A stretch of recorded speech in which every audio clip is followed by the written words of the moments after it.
Good morning students. आज की इस क्लास में अपन general properties of wave function के बारे में बात करेंगे। जो टाइम डिपेंडेंट श्रोडिंगर इक्वेशन है वो इक्वेशन नंबर 1 द्वारा दी थी, यानी कि iota H cross delta psi are T upon delta T is equal to minus H square H cross square upon 2m del square plus V R T into psi R T.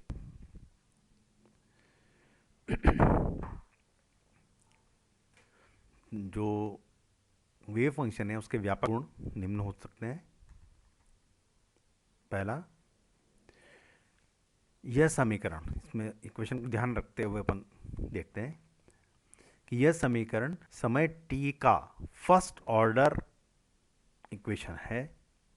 इस कारण यदि समय t बराबर 0 पर psi R zero का मान ज्ञात हो तो भविष्य में अपन t समय पर साई आर टी का मान ज्ञात कर सकते हैं। ठीक है, और यह समीकरण रैखिक समीकरण है, अर्थात समीकरण में केवल तरंग फलन साई आर टी तथा इसके अवकल फलन जैसे del square psi are T पद ही हैं। इसमें कुछ स्वतंत्र नियतांक या तरंग फलन का वर्ग ये नहीं है, इसका अवकलन नहीं है, अवकल भी नहीं है। इस कारण इस समीकरण के विभिन्न हलों में अध्यारोपण का सिद्धांत लगता है। ठीक है, जो तरंग फल के लिए आवश्यक गुण है। यदि इक्वेशन नंबर 1 के दो स्वतंत्र हल साई 1 आर टी और साई 2 आर टी हो तो इसका रेखीय सम्मिश्रण इस प्रकार लिख सकते हैं, साई आर टी तो a one psi 1 r t plus a two psi 2 r t. यह भी एक संभावित हल हो सकता है। तीसरा, यह एक होमोजीनियस इक्वेशन है। इस कारण integral psi are T whole square D V का मान तरंग मान क्या होगा, जो समय पर निर्भर नहीं करता, अर्थात समय के सापेक्ष नियत रहता है। अतः तरंग फलन का नॉर्मलाइजेशन समय पर निर्भर नहीं करता। चौथा, श्रोडिंगर समीकरण का एक संभावित हल समतल तरंग फलन प्लेन वेव फंक्शन है। समतल तरंग फलनों के अध्यारोपण से एक तरंग संघ या वेव पैकेट का निर्माण किया जा सकता है। अतः श्रोडिंगर समीकरण का हल एक तरंग संघी होता है। ठीक है, अब physical importance of wave function के बारे में बात करते हैं।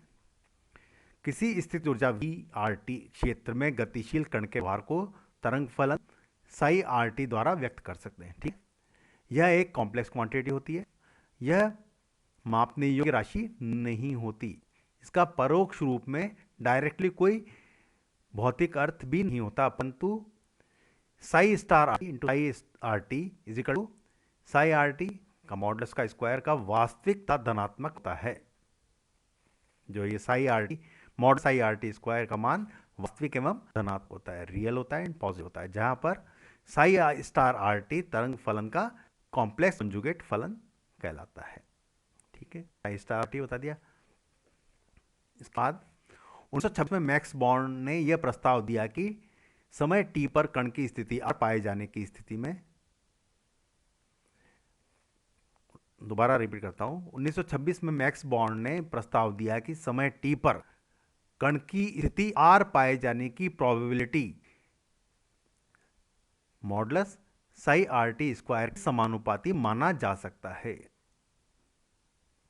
ठीक है, टी समय पर आर पोजीशन पे मिलने की जो प्रोबेबिलिटी है, अर्थात तरंग फलन साई आर टी का संबंध समय टी पर कण की स्थिति आर पाए जाने की प्रायिकता से होता है।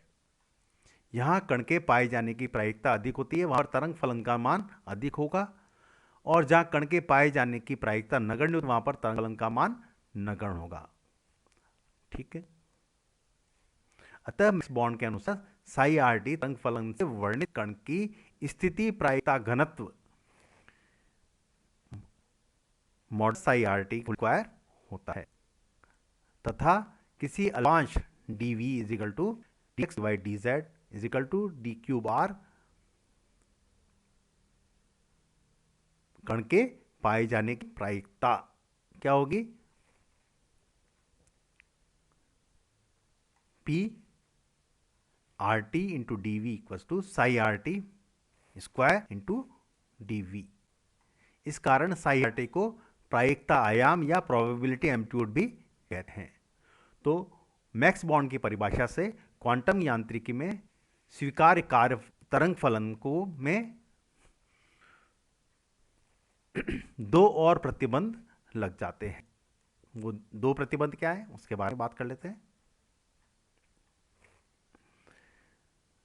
तरंग फलन किसी स्थान पर अनंत नहीं हो सकता, क्योंकि modulus psi are t square d v कण की प्रायिकता को दर्शाता है और प्रायिकता अनंत नहीं हो सकती।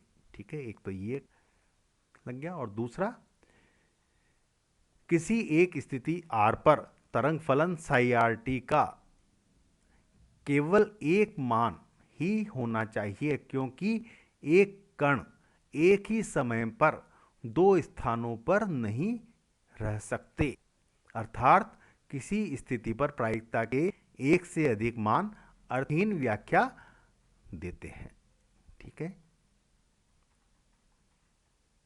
तो ये अपन ने उसकी वेव फंक्शन की फिजिकल इंपॉर्टेंस के बारे में पढ़ा। ठीक है, इसके बाद अपन नेक्स्ट टाइम पे बात करेंगे।